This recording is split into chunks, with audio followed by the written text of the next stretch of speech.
Women have to be protected and respected. Part 4 of 8 are Between Master and Disciples, given in English on August 24, 2021.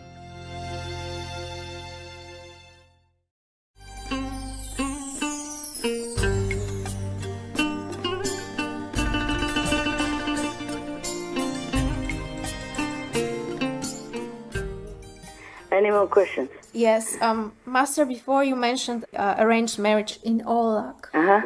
Could you tell us more about it, how it is done? Okay. Oh, that was a different story altogether, okay? Okay. It has nothing to do with forced marriage or anything like that. Oh, yeah. It's not the way they do it. The way they do it is like this. In Vietnam and Olak, the so-called arranged marriage or consent marriage required the groom first to work with the in-law family for 3 years. Oh. Yeah, 3 years to stay with the bride's family. Understand. So that they can observe his character, you see? Oh. And whether or not he is worthy of their trust to have their daughter's hand in marriage. Right. And the girl, meanwhile, also gets to know him, to see him. Yes. You see? To get used to each other, whether or not they like. Yeah. Are they compatible in any way, okay? Right. Before the marriage. Okay, that's not marriage yet. Okay? Yeah. And then, if they agree, if the girl agrees to that, and the family is okay with the boy, Yes. then they might agree. Then he has to bring big dowry, a lot of gifts. Okay. For the family. Yeah. For the girl. Yes. Yeah.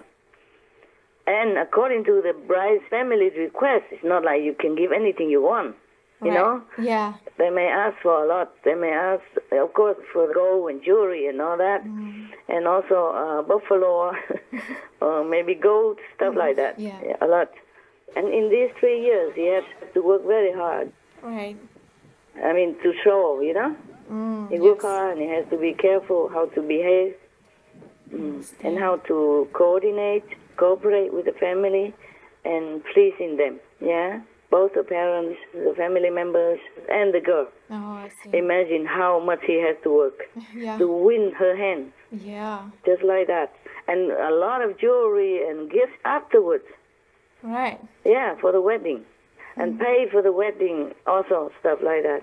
So that's how the family in Olaf, in the old times, protected their precious daughter. And that's how the man showed his respect and affection to her before he could even marry her at all. Oh, I see. During these 3 years, the bride's family could always cancel the proposal. Oh, yeah. Okay. Or the groom may also not like the girl. Yeah. Or the family, or whatever his reason, he can also cancel and go home. Yes. Or the family doesn't like the boy, then, sorry, sayonara. Yes. And his dream girl is outside of his dream. Understand. Yeah. And maybe another man comes if somebody asks for her hand, and then they will do the process. Okay. You see what I'm saying? Yeah. That's how we show respect for women. Right. That's how we protected the girl in the family, in our life. Yeah. Before. Now, I don't know if it's the same system. Maybe in some like rural areas still have this kind of custom, but not in the modern time. They just fall in love and they marry. Maybe the parents have to consent or not. Yes. It's different. It's modern time now. Different, yes. And in India, I told you already, it's different, huh? They also do similar things. But I don't think the boy has to go and live with the bride's family. Yeah. Even then, they get to know each other first, yeah? Yeah, somehow they are introduced by a matchmaker, and they get to know each other. So that is arranged, but also by consent. Yeah. Because if the families know each other already, since they are children, then they already kind of thinking that way already, yeah? They know each other. They know both families are good, compatible. And then they just have to know her habits, her behavior, and his, etc. Then it's more or less they're done. But they have to know each other and like each other also. Yeah, more or less like that. There's hardly any forced thing. Yes. That's why many Hindu marriages last forever. Right. Indian marriages in the Hindu system, Yes. they last lifelong. The wife hardly ever, never leaves the husband. Wow. Because they are prepared, they all know each other, they are already satisfied before their marriage. Yeah, I understand. Before their marriage, it's not like blindly to throw it anywhere and force it into sexual relationship just to satisfy soldiers or men's hormones. Yes, Master. Oh, that's very sad, very sad, very sad. Okay. Yes. All right. Now, can you imagine what it's like? Suppose the Taliban is successful in ruling the country under this rule of theirs. It's not Sharia, I'm sorry. Yeah, okay. Sharia is completely different from this. Okay. Now, suppose they are successful in enforcing their rule in Afghanistan. And then can you imagine what it's like? The country under their rule. Can you imagine that? No, I cannot. Okay. I tell you. Imagine the picture, okay? Okay. The Taliban's ruling. Yes. Then half of the citizens, because half of the country is women, every country, or more or less. Yeah. In the world, half is woman, half is men, no? Yeah, right. Okay. So half of the country under Taliban rule would be like this. The woman is stupid, illiterate, completely dependent, no ability, except relying heavily on her men. Yes. She cannot even read the road signs. She cannot even sign her name or read her name. Yeah, Master. Subdued like a slave. Right. She relies completely on her man just for any cucumber that she wants to buy for the family. Yes. She cannot go out alone. Yeah? And the man is, of course, busy earning money or doing work because she cannot.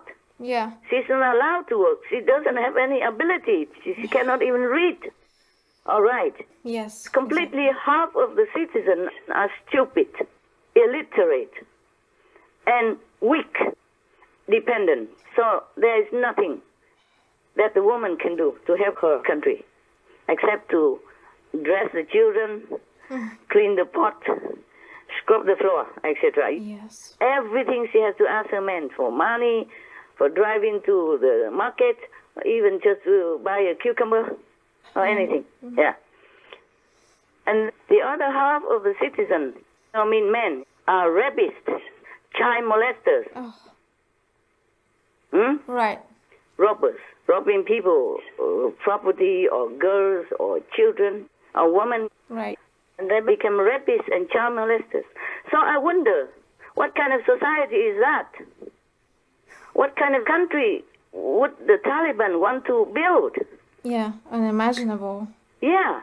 به مکتب میرفتم صنف 7 بودم 10 روز بمونده بود که امتحانا سالان نخوابم که برم صنف 8 عروسی که بکردم دیگه نگذاشتم هرچی که من گفتم میرم به مکتب میرم امی خصول و خوشو همگی گفتن که اگه تو بری به مکتب ما کارا مارکی میکنم موتور بخریدیم و نمقدارمو هم که گفتم میرم مکتب و شومه و خوشومه و همه مرمه زدم همین تا با مشت و لغت و هردم مرمه زدم و دو میدادم فاش میگفتم مکتب خو همه می دوران طفولیت خورم هستم حالا چی میخوایی؟ من مکتب خوش دیدم که حالا بدبختی دیگه است که دخترها را مثلا میگه که مکتب نخوان فقط همین مدرسه بس است و مدرسه درست است رای شریعت یاد میته قرآن یاد میته تعلیم الاسلام یاد میته در کنار اینا بعضی مسائل دیگه است که فکر اینا رو کور نگه میداره بی سواد نگه میداره. And I wonder also what kind of decent international global community would want to shake hands with them, cooperate with them or do business with them or even look at them. Exactly. How do you deal with the rapists and child molester men and dumb women? Huh? Yeah. Half of the country is dummy, half of the country is violent. Right. Even to their own family. Yeah. Because if a girl doesn't marry to the chosen man any time, any age or any look, she might fall in love with somebody else and refuse that man, then the father will kill the girl, like honor killing, you know that. Yeah. Many thousands of them are killed every year. Just terrible. فرار کردم 3.5 سال فرار بودم بعد از 3.5 سال پدرم مرا گرفت 3.5 سال بعد باز مرا بندی کرد پدرم محکمه اول 2 سال قید مرا من محکمه 6 سال کرد. Anissa, not her real name, is in hiding from her parents. They threatened to kill her because they believe she shamed the family honour by leaving her violent husband. Aya Baradea was buried in May last year. She died after being thrown down this well by her uncle. The uncle told police he'd killed her to protect the family honour, saying she had engaged in improper sexual relations, although they found no evidence to back up those claims. که جلب گرفته 6 ماه پیش در خانهش رفتم اونا کلی کی سر ما حمله کردن لط کردن. کی کودک زد؟ پدرم برادرم زن برادرمشون بچه کاکا پدرم به یک شرط مرا قبول داره میگه ده یک شرط تو را قبول دارم بچه تا بکش بیا در خانه من. In the spring of 2012, 5 women from a remote village in Kohistan were allegedly killed by their own family. Their crime? Appearing in a grainy cell phone video that showed them clapping and singing with 2 young brothers. Honor killing like that, innocently, just like that. You're even forbidden to love, which is natural within humans. You see what I'm saying? Yes, Master. It's against God. Yeah. Even God did not forbid Adam and Eve to fall in love. Yes. Has made them. Do you understand now? Yes, Master. So how would any international community or neighboring country even want to have anything to do with them? Unless they are all lunatics or possessed by Satan. Yeah. Yes, Master. Another thing, suppose one day all the women have had enough and they revolt against you, okay? Right. I'm in the Taliban. I'm asking them this question. Suppose one day all the women have had enough and they all stand up against you, against your terrible authority. It has already begun. Yeah. Some women are already leading some protests. Yeah. And they quench them with violence. See that? So that, yes. Yeah. So suppose one day the women, half of your country, stand up against you. Will you shoot all of them? Right. So that you can rule, so you can keep your rule, and then they might be defeated because they don't have enough weapons like you do. They don't have strength like men do. Yeah? Yes, yes. So half of the citizens will die. Yeah. Women and teenagers and all that. Right. Will that be also according to Sharia? No, that you have to answer yourself. And also, there will be no more women left. Yes. There will be only toddlers and babies, girls. Will you also molest them for your need? Because there will be no more women left.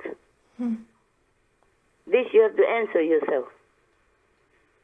I have no more words against this kind of so-called rule. This beyond human imagination. Yeah. And beyond humans' imagination. Yes.